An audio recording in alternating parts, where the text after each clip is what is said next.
여러분 안녕하십니까? 6월 18일 토요일 아침 대구 MBC 뉴스투데이입니다. 대구와 경북 많은 시군에 폭염주의보가 내려진 가운데 주말인 오늘도 더위가 기승을 부리겠습니다. 오늘 아침 기온은 대구 20.7도, 안동 18.2도 등으로 어제와 비슷하고 낮 최고 기온도 대구와 구미 33도, 안동 32도 등으로 어제와 비슷하겠습니다. 대구 기상지청은 대구를 비롯해 구미, 영천, 청도 등 경북 절반 이상 지역에 폭염주의보가 내려진 가운데 휴일인 내일도 대구의 낮 기온이 32도까지 오르는 등 당분간 더위가 계속되겠다고 예보했습니다. 올해 초부터 대구 지역 집값이 내리는 등 거품이 꺼지고 있는데도 분양시장은 분위기가 사뭇 다릅니다. 분양가는 치솟고 청약 경쟁률도 높게 나타나고 있습니다. 왜일까요? 권윤수 기자가 취재했습니다. 어제 문을 연 대구 시내 한 아파트 견본주택에 소비자들의 발길이 끊이질 않습니다. 건설사는 분양가가 주변 시세보다 저렴하다는 걸 내세우고 있습니다. 수성구의 강점을 누리면서도 분양가가 4억 미만의 분양가의 조건 자체도 중도금 무이자의 발코니 확장 비용도 포함을 다 해서 공급을 해드렸기 때문에 이 아파트는 분양가가 3.3제곱미터당 1,600만 원대로 대구 최고 가격을 갈아치웠습니다. 분양가가 이렇게 비싸도 소비자들이 몰려드는 건 마찬가지입니다. 발코니 확장비 유료에 중도금 이자 후불인데도 1순위 청약 경쟁률이 무려 80대 1을 넘었습니다. 이른바 학군 좋은 동네로 학부모들 수요가 많아섭니다. 평균 집값은 내리는데 분양가는 치솟고 청약 경쟁률이 높게 나타나고 있는 건 시세 차익을 노린 투자자들 때문으로 분석됩니다. 청약 통장을 한 번 사용하더라도 6개월 뒤면 다시 1순위가 회복돼 투자를 부추기고 있습니다. 실수요자들보다는 그 분양시장의 가수요자들이 한 80% 정도 가세하고 있다는 것이 문제입니다. 이런 가수요자들은 분양권 전매 차익을 노린 이런 대부분 그 투기 수요입니다. 실제로 수성구의 한 아파트는 분양한 지 2달 만에 벌써 프리미엄이 최고 5천만 원까지 붙어 시장에 나왔습니다. 부동산 전문가들은 분양권 전매를 노린 사람들 때문에 실수요자들이 피해를 볼 수 있다며 주의를 당부했습니다. MBC 뉴스 권윤수입니다. 전국적으로 아파트 내 주민과 관리사무소 직원, 경비원 간의 일처리를 놓고 마찰이 끊이지 않고 있는데요. 대구의 한 아파트에서 관리소장이 주민 대표로부터 폭언과 부당징계 등으로 시달리고 있다고 주장해 갑질 논란이 일고 있습니다. 김은혜 기자가 보도합니다. 대구의 한 아파트 관리소장 A씨, 지난해 겨울부터 입주자 대표 회장의 폭언 등으로 고통을 겪고 있다고 하소연합니다. 당신하고 나는 똑같으면 안 되잖아. 나는 돈 주고 고용한 주인의 대표인데 합의를 한 거는 꿀림하고 그냥 관계가 지금 그런 관계야. 문제의 발단은 방송 공동수신시설 공사에 문제를 제기하면서부터입니다.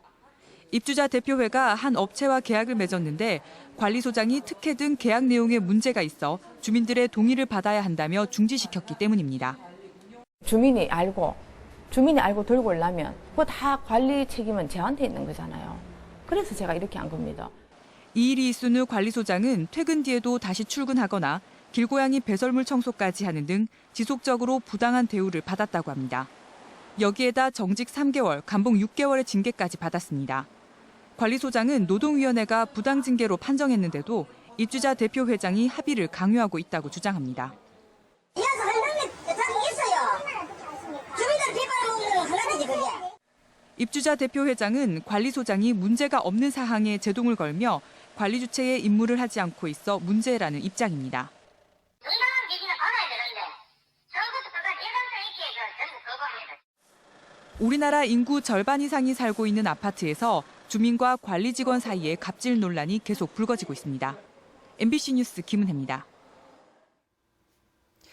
지난 4월 대구 시내버스 정류소에 버스 정보 안내기가 사흘간이나 오작동해 시민들이 큰 불편을 겪었는데요. 대구시가 감사를 벌인 결과 공무원들의 어이없는 관리 실태가 그대로 드러났습니다. 금교신 기자입니다. 지난 4월 26일부터 사흘간 먹통이 된 대구 시내버스 정보 안내기. 대구시가 감사를 한 결과 소프트웨어 프로그램이 근본적으로 처리 용량이 부족한 데다 규정을 어긴 교체 작업이 고장의 원인이었습니다. 프로그램을 바꾸려면 시스템 안전을 위해 버스 운행이 끝난 밤 11시 이후에 작업해야 하지만 A업체는 사고 발생 사흘 전부터 버스 운행 중에 수차례 작업을 했고 결국 과부하로 정보 처리 불능 상태가 된 것입니다. 그것도 공무원의 묵인 하에 이루어졌고 유지 보수 업체와 반드시 함께해야 한다는 규정도 어겼습니다.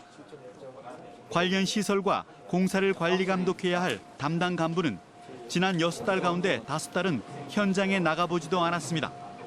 특히 전산 담당자 이모 씨는 A업체와 예산 관련 정보를 공유하고 실적까지 부풀려 최종 낙찰을 도운 것으로 드러났습니다. 성능을 좀 더 업그레이드 시키려고 하면 무엇을 바꿨으면 좋겠느냐, 또 그것을 바꿨을 때 예산을 얼마 정도 수립했으면 좋겠느냐, 이런 것을 같이 계산했다고 얘기합니다. 대구시는 관리 소홀의 책임을 물어 전산 담당자 이모 씨를 직위 해제하고 수사 의뢰하는 한편 담당 과장 대기 발령 등 6명의 공무원을 문책하기로 했습니다. 시민들에게 큰 불편을 주었던 시내버스 정보 안내기 고장 사태는 결국 일상적인 규정 위반과 안전에 대한 불감증 그리고 공무원이 안일함이 만들어낸 총체적 부실이었습니다. MBC 뉴스 금교신입니다. 경상북도의 지난해 전체 예산 가운데 쓰지 못하고 남은 돈인 불용액이 무려 2천억 원이 넘습니다. 지방재정 운용의 건전성을 떨어뜨리고 행정 불신을 낳는다는 지적이 나오고 있습니다. 박재현 기자가 취재했습니다.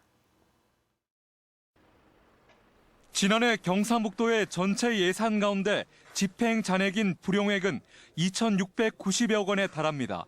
당초 계획이 변경되는 등 집행 사유가 발생하지 않은 경우가 260여 원, 예산 집행 잔액이 490여 원, 보조금 집행 잔액이 26억 원, 예비비가 1,880여 원으로 나타났습니다.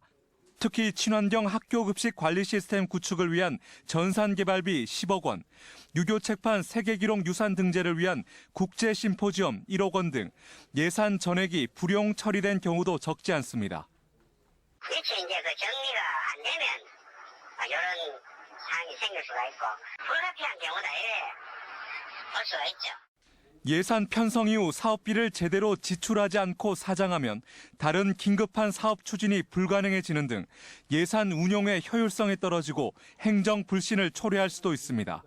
경상북도의회는 예산 미집행 사유가 발생하면 다음 추경 예산에 반드시 삭감 조치해 세출 재원으로 활용하고 예산 편성 과정에서부터 치밀한 사전 검토와 실행 계획을 수립하도록 할 방침입니다. 예산 집행과 재산 관리 등에 적정하게 잘 되었는지를 검토하고요. 재정 운영 실태를 하나하나 꼼꼼히 점검해서 내년도 예산 편성 시에 반영할 계획입니다. 해마다 결산 심사에서 반복돼 지적되고 있는 예산 불용액을 최소화할 수 있는 특단의 대책 마련이 필요해 보입니다. MBC 뉴스 박재영입니다. 대구 경북 지역의 수출이 20개월째 감소세를 보였습니다. 대구본부 세관에 따르면 지난달 대구 경북 지역 수출은 37억 달러로 지난해 같은 달보다 14%가량 줄었습니다. 대구는 6.5% 늘었지만 수출 규모가 대구의 5배를 넘는 경북의 수출은 16.5% 줄었습니다. 수입은 6%가량 증가한 13억 달러, 무역 수지는 22% 감소한 24억 달러로 집계됐습니다. 프로축구 대구FC가 오늘 저녁 7시 진주 종합운동장에서 경남FC를 상대로 2016 K리그 챌린지 18라운드를 치릅니다. 지난 부천전과 서울 이랜드전에서 무승부를 기록하며 4위까지 내려앉은 대구FC는 공격수 파울로가 돌아왔고 중원에서 자기 자리를 찾아가는 신창무 선수의 활약, 갈수록 안정감을 더하는 수비 라인의 힘을 바탕으로 경남전 승리에 도전합니다. 최근 3경기 무패 행진으로 경남도 상승세를 보이고 있지만 경남이 강등된 뒤 챌린지에서 펼친 맞대결에서는 대구FC가 4승 1무로 앞서 있습니다. 올해 벼 재배 면적 자율 감축 목표 달성이 어려울 것으로 예상됩니다. 농림축산식품부는 쌀 적정 생산을 위해 올해 벼 재배 면적 3만 헥타르를 자율 감축할 계획이었지만 실제 감축 면적은 11,000헥타르에 그칠 것으로 예상되고 있습니다. 농업 전문가들은 자율 감축보다는 정부 예산을 투입해 벼 재배 면적을 강제로 감축하는 쌀 생산 조정제 도입을 서둘러야 한다고 지적하고 있지만 생산 조정제 예산이 내년도 정부 예산안에 포함될지 여부는 불투명합니다. 한국은행 대구 경북본부는 구미 지역 발전 세미나를 위한 외부 전문가와의 공동 연구 과제를 오는 21일까지 공모합니다. 응모 자격은 대학 교수와 연구기관 연구원 등 해당 분야 전문가로 주제는 구미 지역 사례를 중심으로 산업 클러스터에 기반한 도시 리뉴얼 방안입니다. 연구 결과는 오는 11월 한국은행 주최로 열리는 2016 구미 지역발전 세미나에서 발표할 예정입니다. 대구시가 작은 결혼식을 지원하고 있는 가운데 내일 일요일 옥골마을 고택에서 작은 결혼식 2호 부부가 탄생합니다. 대구시에 따르면 30살 김석규, 최은하 예비 부부가 내일 일요일 낮 12시 동구 옥골마을에서 가까운 지인을 초청한 가운데 작은 결혼식을 올립니다. 대구시는 가을에 있을 작은 결혼식에 3호와 4호 예비 부부를 모집하고 있습니다.